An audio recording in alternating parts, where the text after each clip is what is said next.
Hello, in front of me I've got Realme smartphone. In this video I'll show you how to hide apps on any Realme.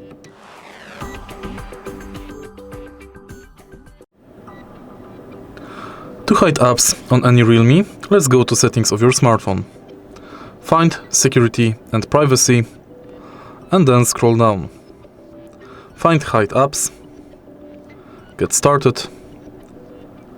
Set privacy password.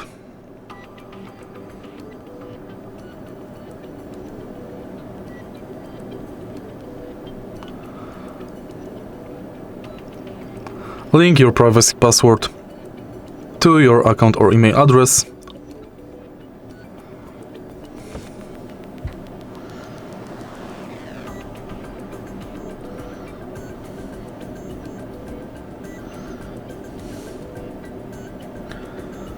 And now select to access via home screen icon or via dial pad.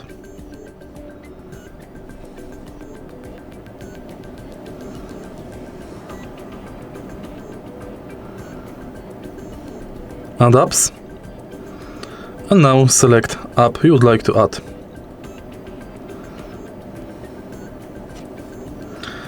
And it's done.